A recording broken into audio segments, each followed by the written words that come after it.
جب لوگ پلٹ کے آ جاتے ہیں تو 2 فرشتے آتے ہیں، منکر نکیر ان کے نام ہیں، اور وہ اس کو بٹھا دیتے ہیں اور بٹھا کر کے اس سے 3 سوال پوچھتے ہیں۔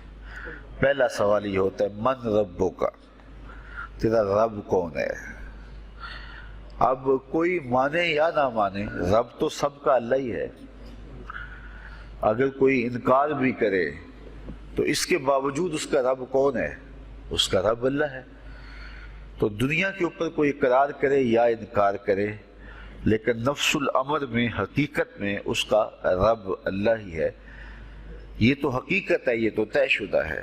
لیکن جو عقیدہ دنیا پہ رہا ہوگا وہی عقیدہ اس کے لہجے میں آئے گا۔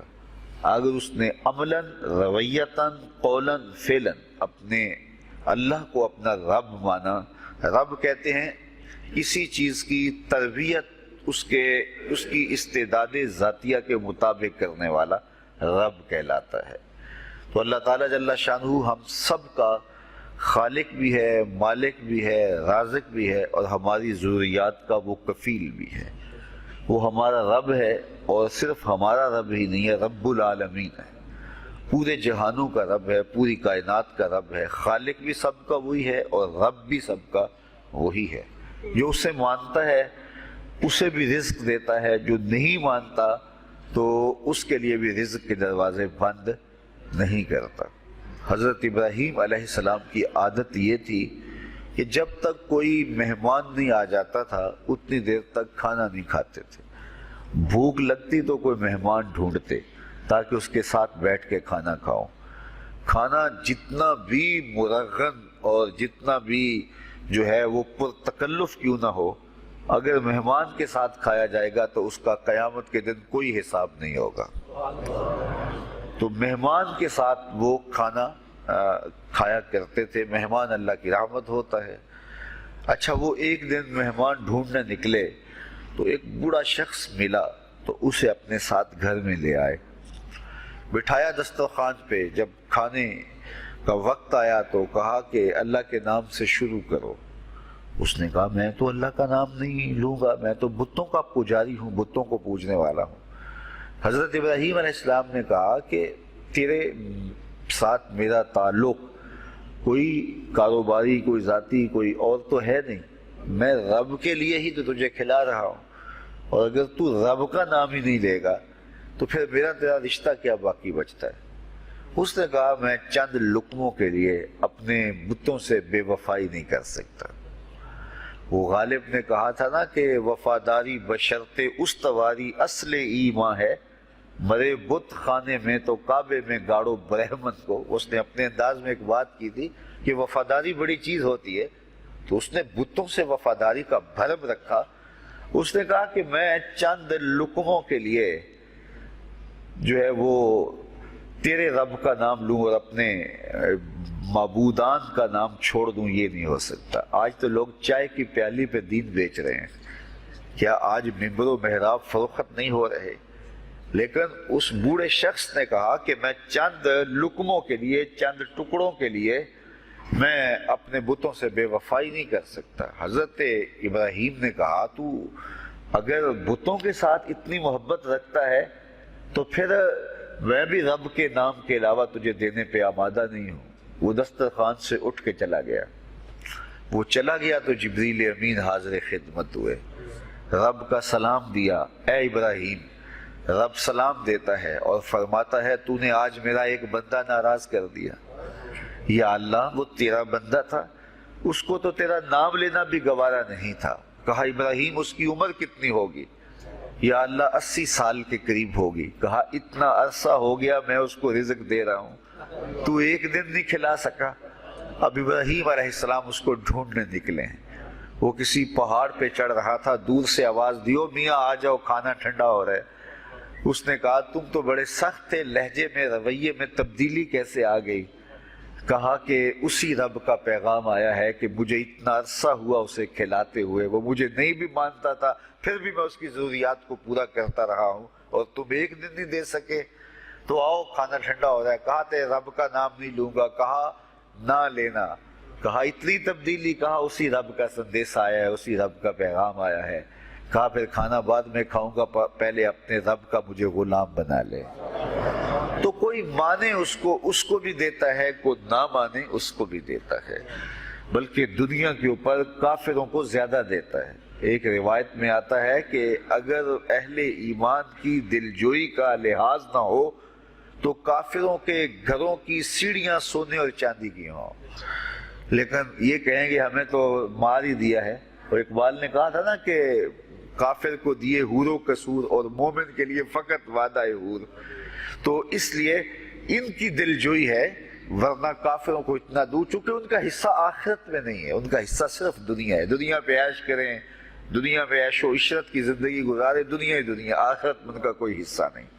اور مومن کا آخرت میں حصہ ہے، اور دنیا کے اوپر جو تکلیفیں آتی ہیں ان تکلیفوں کا بدلہ اس کو قیامت کے دن دیا جائے گا۔ بلکہ صحیح حدیث میں آتا ہے کہ جب اہل بلا کو ان پر آنے والی مصیبتوں کا صلہ دیا جائے گا تو لوگ آرزو کریں گے کاش ہمارے بدن کو لوہے کی کینچیوں سے کاٹ دیا ہوتا، اور دنیا کے اوپر ہمیں بھی تکلیفیں، اذیتیں، آلام و مصائب آئے ہوتے۔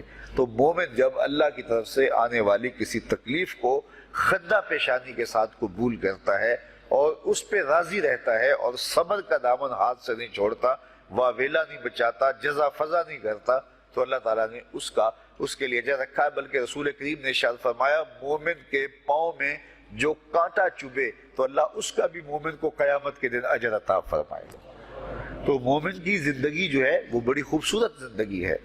تو دنیا کے اوپر جو اسے مانتا ہے اللہ اسے بھی عطا کرتا ہے، جو اس کا انکار کرتا ہے اللہ اسے بھی عطا کرتا ہے، اس لیے کہ اس کی شان ہے کہ وہ رب ہے اور وہ سب کا لحاظ کرتا ہے اور سب کی ضروریات کو پورا کرتا ہے۔ پھر ہر شخص کی ضروریات الگ الگ ہیں، میری ضرورت الگ ہے، آپ کی کوئی اور ضرورت ہوگی، اور سب کی ضرورت کا اس نے لحاظ رکھا ہوا ہے۔ پھر بہائم کی، چوپایوں کی، حشرات الارض کی، پرندوں کی مختلف ضروریات ہیں۔ اڑنے والوں پرندوں کی ضروریات الگ ہے، پانی کے جانوروں کی ضروریات الگ ہیں، اس طرح حشرات الارض کی ضروریات الگ ہیں اور درندوں کی ضروریات الگ ہیں۔ یہاں تو ہم ایک آدھ کلو گوشت ہو تو گھر کے سارے افراد اس سے گزارا کر لیتے ہیں، لیکن شیر کو اور چیتے کو جو ہے وہ منوں کے حساب سے روزانہ چاہیے، رب ان کو روزانہ فراہم کرتا ہے۔ یہ پنساری کے پاس جائیں، اگر آپ کو ڈاکٹر یا حکیم لکھ دے کہ یہ آپ کو خالص سچے موتی چاہیے، اس کی کوئی چیز آپ کو بنا کے دیں گے تو آپ ہزاروں لاکھوں روپے خرچ کرتے ہیں، پھر بھی بعض کا اعتماد نہیں ہوتا کہ یہ بالکل 1 نمبر ہے یا 2 نمبر۔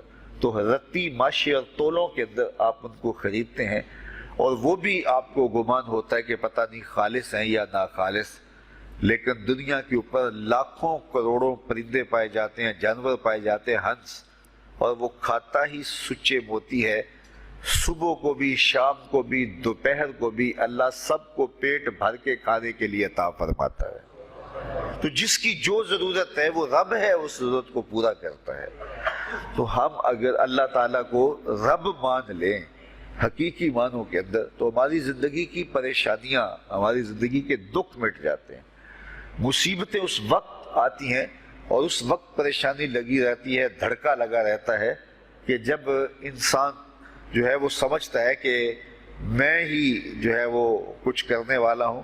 وَمَا مِن دَابَّةٍ فِي الْأَرْضِ إِلَّا عَلَى اللَّهِ رِزْقُهَا، زمین پر چلنے والی، ریگنے والی کوئی چیز نہیں جس کا رزق اللہ کے ذمہ کرم پہ نہ ہو۔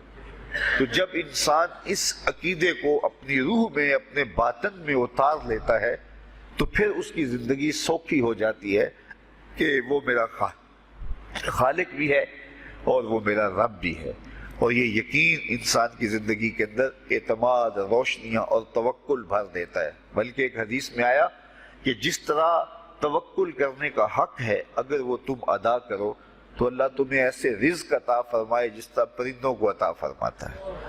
وہ جب صبح نکلتے ہیں تو ان کے پیٹ خالی ہوتے ہیں اور انہیں پتہ نہیں ہوتا کہ کہاں سے رزق مل رہا ہے، اور جب وہ شام کو آتے ہیں تو ان کا پیٹ بھرا ہوا ہوتا ہے۔ بند توکل، پنچھی اڑ دے، خرچ نہ پلے زیرا ہو، سلطان باہو فرماتے ہیں کہ انہیں کوئی نہیں پتا ہوتا کہ فلاں جگہ پہ جانا ہے، لیکن کبھی ایسا نہیں ہوا کہ وہ بھوک سے مر گئے ہوں اور انہیں کچھ ملا نہ ہو، تو وہ خالی پیٹ کبھی نہیں آتے. وہ اللہ تعالیٰ ان کو رزق نصیب فرماتا ہے، وہ سب کا رب ہے.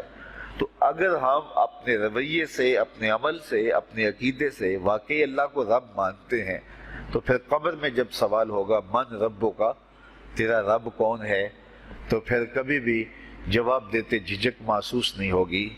بندہ عرض کرے گا رب اللہ، میرا رب اللہ ہے اور میں اسی کو اپنا رب مانتا ہوں، میری ضروریات کی کفالت بھی اسی کے ذمہ کرم پہ، اور میرا تیقن، میرا یقین کہ وہ میرا رب ہے. یہ پہلا سوال ہوگا. دوسرا سوال قبر میں ہوگا، اور وہ یہ ہوگا کہ ما دینوں کا، تیرا دین کون سا ہے. مختلف ادیان دنیا کے اوپر موجود ہیں، لیکن اسلام کے بعد اب کسی اور دین کو قبول نہیں کیا جائے گا. ارشاد فرمایا کہ اللہ تعالیٰ اسلام کے علاوہ کسی اور دین کو قبول نہیں کرے گا. تو یہ اگر میں اپنے عمل سے، اپنے رویے سے، اپنے طرز زندگی سے، اپنے انداز معاشرت سے اسلام کو اپنے اوپر غالب کر لیا، تو پھر قبر میں جواب دیتے ہوئے کوئی جھجک محسوس نہیں ہوگی. بندہ عرض کرے گا کہ دینی الاسلام، میرا دین اسلام ہے، میرا طرز زندگی، میرا انداز معاشرت، میرا سبھی کچھ اسلام کی مطابقت میں تھا، اور میں اسی کو اپنا دین مانتا ہوں. صرف زبان سے نہیں، اپنے رویے سے بھی، اپنے طرز زندگی سے بھی، اپنے انداز معاشرت سے بھی. تو یہ جو ہم اسلام کے دائرے میں داخل ہوتے ہیں اور ہم اپنے دین کو اسلام قرار دیتے ہیں، تو دین انسان کی زندگی کے تمام شعبوں پر حاوی ہوتا ہے، اور اس کا طرز زندگی، اس کا انداز معاشرت اس کی مطابقت میں ہونا چاہیے. تو قبر میں یہ سوال پوچھا جائے گا کہ تیرا دین کیا ہے، باوجود کہ اللہ تعالیٰ جل شانہ کو پتہ ہے کہ اس کا دین کیا تھا، اللہ کو پتہ ہے کہ یہ کس کو رب مانتا تھا، لیکن قبر میں یہ سارا سلسلہ ہوگا. اور صحیح احادیث کے اندر ان سوالوں کا تذکر آیا ہے کہ یہ سوال پوچھے جائیں گے کہ تیرا دین کیا ہے. اب اس نے اگر اپنا طرز زندگی، اپنا انداز معاشرت اسلام کی مطابقت میں رکھا ہوگا، اور دین کو اس نے دین سمجھا ہوگا، اسلام کو ہی اپنا دین، عملاً، رویتاً، ہر خوشی غمی کے موقع پہ اس نے اسلام کو ہی ترجیح دی ہوگی، تو پھر اس کو کوئی جھجک نہیں ہوگی جواب دیتے ہوئے کہ میرا دین اسلام ہے. میرے شب و روز، میری زندگی کے نشیب و فراز، میری زندگی کی کا گوشہ جو ہے وہ اسلام کی مطابقت میں گزرتا تھا. تو پھر وہ سیدھا سیدھا جواب دے گا دینی الاسلام. اس لیے ہمیں اس سوال کی تیاری بھی کرنی چاہیے کہ ہماری نجی زندگی ہو یا ہماری اجتماعی زندگی ہو، ہماری گھریلو زندگی ہو یا ہماری معاشرتی زندگی ہو، ہماری ذاتی زندگی ہو یا ہماری سیاسی زندگی ہو، ہماری جس طرح کی بھی زندگی کے جو بھی شعبہ جاتے ہیں، سب میں ہم دین کو غالب کریں. ہم صرف مسلح کے مسلمان نہ بنیں کہ 5 نمازیں پڑھ لیں اور ہم کہتے ہیں مسلمان ہیں، روزے رکھ لیے، تراویح پڑھ لی اور ہم نے جو ہے وہ زکوٰۃ دے دی اور حج کر لیا، تو اس سے ہم مطمئن ہو گئے کہ ہم مسلمان ہیں. اسلام ایک مکمل اور اکمل اور کامل ضابطۂ حیات ہے. اپنے ماننے والوں کو زندگی گزارنے کا پورا اسلوب اور مکمل کامل رہنمائی دیتا ہے. ہم نے ہمسایوں کے ساتھ سلوک کیسے کرنا ہے، یہ ہمیں اسلام بتاتا ہے. ہم نے بیوی کے ساتھ سلوک کیا کرنا ہے، یہ ہمیں اسلام بتاتا ہے. اولاد کی تربیت کیسے کرنی ہے، اسلام کی واضح تعلیمات ہیں.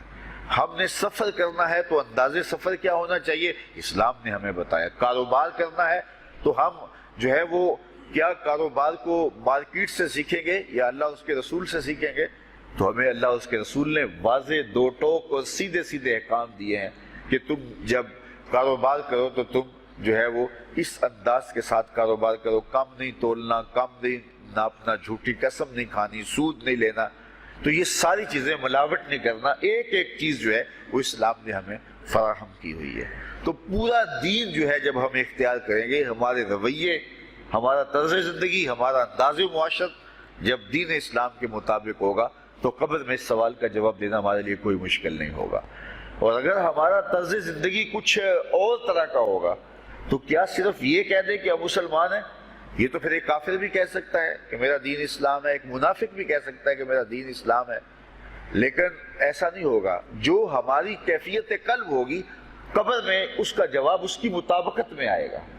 وہاں یہ دنیا کے معاملے یا دنیا کی یادداشتیں نہیں ہوگی، وہاں کیفیت قلب کے مطابق جواب دیا جائے گا۔ یہ کافر جواب نہیں دے سکے گا کہ میرا رب اللہ ہے، کیونکہ وہ عمل سے رویے سے اس کو اپنا رب نہیں مانتا ہے، تو حقیقتاً تو اس کا رب اللہ ہے، لیکن وہ یہ جواب نہیں دے پائے گا۔ اسی طرح جو شخص اپنے طرز زندگی کے اندر اسلام کو داخل نہیں کر چکا ہے اور اسلام کو اس نے اپنا ہادی رہنما نہیں بنایا ہے، تو وہ قبر میں اس سوال کا جواب کیسے دے سکے گا کہ میرا دین اسلام ہے، چونکہ اس کا رویہ، اس کا طرز زندگی اور اس کا انداز معاشرت ایسا نہیں رہا ہوگا۔ اس لیے ہمیں اپنی زندگی کے شب و روز کو اسلامی تعلیمات کے سانچے میں مکمل اور کامل طور پہ ڈھالنا ہوگا، تاکہ جب قبر میں سوال ہو تو ہم جواب دے سکیں کہ ہمارا دین اسلام ہے۔ تیسرا سوال جس پہ فیصلہ ہو جائے گا، اور اس کے بعد قبر میں یا جنت کا دروازہ کھول دیا جائے گا یا جہنم کی کھڑکی کھول دی جائے گی۔ وہ سوال تیسرا کیا ہوگا؟ اور وہ سوال بھی عقیدے کا ہے، بلکہ بخاری شریف کی ایک روایت کے مطابق 3 سوال نہیں ہوں گے، ایک ہی سوال ہوگا، اور وہ یہ تیسرا سوال ہوگا۔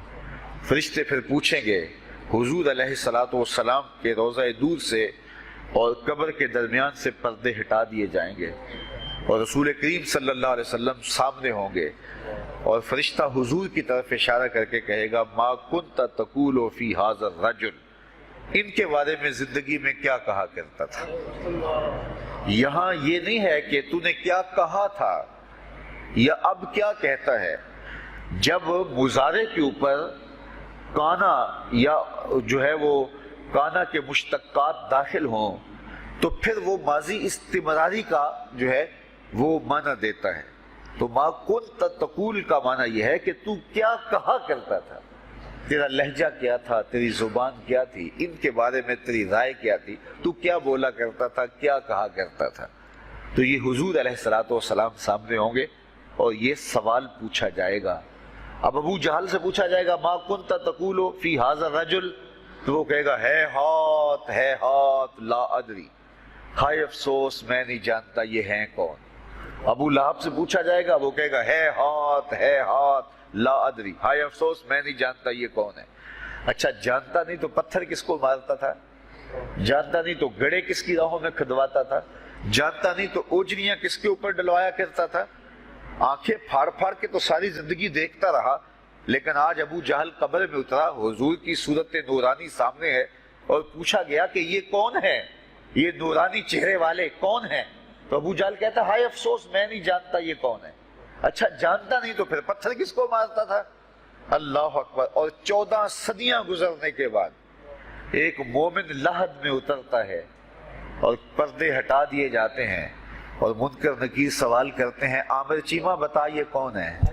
وہ کہتا ہے پیچھے ہٹو، پہلے پائے ناز کو بوسہ تو کر لینے دو، میں تو مر کے پہنچا ہوں یہاں اس دل ربا کے واسطے، یہ تو میرے بخت جاگے کہ وہ میری قبر میں آئے۔ وہ کسی شاعر نے کہا نا کہ آئے وہ میرے مزار پہ گھونگھٹ اتار کے، آئے وہ میرے مزار پہ گھونگھٹ اتار کے، مجھ سے تو نصیب اچھے ہوئے میرے مزار کے، یہ تو بخت سنور گئے کہ وہ میری قبر میں آئے۔ شیخ عبدالحق محدث دہلوی علیہ رحمہ لکھتے ہیں کہ جب سے یہ سنا ہے کہ قبر میں حضور آئیں گے، پتہ نہیں موت کہاں مر گئی ہے، جی چاہتا ہے زندہ ہی قبر میں چلے جائیں۔ تو وہ کہے گا پہلے مجھے پائے ناز کو بوسہ تو کر لینے دو، میں تو زندگی کے بھر میں انتظار ان کا کرتا رہا، اور ان کے بارے میں پوچھ رہے ہو یہ کون ہے؟ ساری زندگی پیر مہر علی شاہ نقشہ بتاتے رہے، مکھ چند بدر شاہ شانی ہے، متھے چمک دی لاٹ نورانی ہے، کالی زلف تے اکھ مستانی ہے، مخمور رکھی ہند مدھ بھریاں۔ تو وہ فوراً جواب دیتا ہے یہ تو وہی میرے آقا و مولا ہیں جن کے لیے ساری زندگی تڑپتا رہا اور ان کی زیارت کی آرزوئیں اور تمنائیں کرتا رہا۔ اچھا ابو جہل ساری زندگی دیکھتا رہا تو وہ تو جواب نہیں دے پائے گا، وہ کہتا ہائے افسوس میں نہیں پہچانتا یہ کون ہے، ہاتھ لا ادری، مجھے نہیں پتا۔ اور 14 صدیاں گزرنے کے بعد ایک مومن لحد میں اترتا ہے تو وہ فوراً کہتا ہے یہ تو وہی ہیں جن کے لیے زندگی گزار آیا ہوں۔ تو جس نے دیکھا تھا وہ پہچان نہیں سکتا، اور صدیوں بعد جو دنیا کے اوپر آیا وہ فوراً پہچان بھی رہا ہے اور پائے ناز کو بوسے بھی کر رہا ہے۔ تو پھر اس کا کیا جواب ہوگا؟ تو اس کا جواب علامہ اقبال علیہ رحمہ نے دیا۔ وہ کہتے ہیں قبر میں یہ جو آنکھیں ہیں ان میں تو مٹی پڑی ہوگی، یہ تو بند ہوگی، دل کی آنکھیں کھلی ہوں گی۔ ابو جہل نے ان آنکھوں سے دیکھا تھا، یہ آنکھیں تو اب کھلی نہیں ہیں، تو ان سے وہ کیسے پہچانے گا؟ اور دل کی آنکھوں نے حضور کو دیکھا ہی نہیں تھا۔ اور یہ صدیوں گزرنے کے بعد جو مومن لحد میں اترتا ہے اس کی گو ان آنکھوں نے نہیں دیکھا تھا، لیکن در دل مسلم مقام مصطفیٰ است، مومن کے دل کے ڈیرے کے اندر مومن کے دل میں حضور ہی بستے ہیں، اس لیے اس کی آنکھوں نے، دل کی آنکھوں نے حضور کو دیکھا اور پہچان لیا، اس لیے کہ دل کی آنکھوں نے حضور پہلے بھی دیکھے ہوئے تھے اور دل آرزو میں مچلتا رہا، اس لیے دل کو پہچاننے میں دیر نہیں لگی۔ تو وہاں یہ آنکھ نہیں پہچانے گی، یہ آنکھ پہچانے گی۔ اس لیے اقبال نے دوسرے مقام پہ کہا دل بینا بھی کر طلب خدا سے کہ آنکھ کا دور دل کا دور نہیں۔ آنکھ کا دور اور ہے، دل کا دور اور ہے۔ تو اگر کوئی شخص دنیا کے اوپر دل کے دور سے بے بہرا رہا، قیامت کے دن یہ آنکھیں اسے فائدہ نہیں دے گی، بلکہ اللہ تعالیٰ نے خود قرآن مجید میں ایک مقام پہ فرمایا من کان فی ہذہ اعمی فہو فی الآخرۃ اعمی واضل سبیلا، جو اس دنیا میں اندھا رہا کل قیامت کے دن بھی نابینا اٹھایا جائے گا۔ اس سے ان آنکھوں کی بے نوری قطعاً مراد نہیں، کسی مفسر نے نہیں لکھا، بلکہ وہ تو واضح حدیث میں آتا ہے جو دنیا میں ان دو محبوب چیزوں سے آزمایا گیا، اللہ تعالیٰ قیامت کے دن اسے صلہ عطا فرمائے گا۔ یہ جو دنیا کے اوپر نابینا ہوتے ہیں، نابینا ہو جاتے ہیں یا پیدائشی نابینا ہوتے ہیں، تو یہ دنیا کی لذتوں سے اور دنیا کے نفعوں سے لطف اندوز نہیں ہو پاتے۔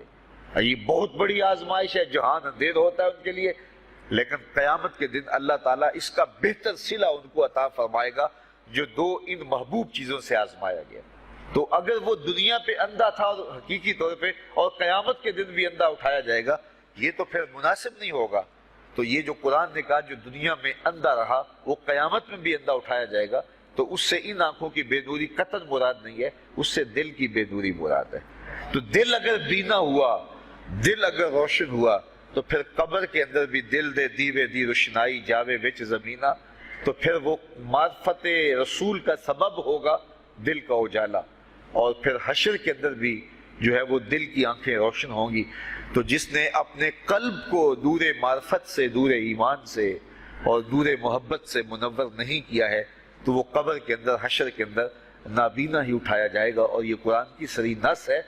تو اب ابو جہل نے ان آنکھوں سے دیکھا ہے، لیکن جب سوال ہوتا ہے بتاؤ یہ کون ہے، تو وہ کہتے ہیں ہے ہاتھ لا ادری، افسوس میں نہیں جانتا۔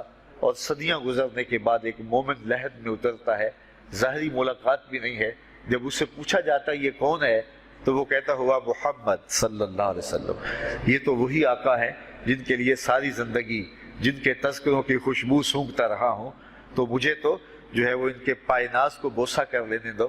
تو بتاؤ اس کے دل کی آنکھوں نے حضور کی معرفت حاصل کی اور حضور کو پہچان لیا، تو دل بینا بھی کر طلب خدا سے کہ آنکھ کا دور دل کا دور نہیں۔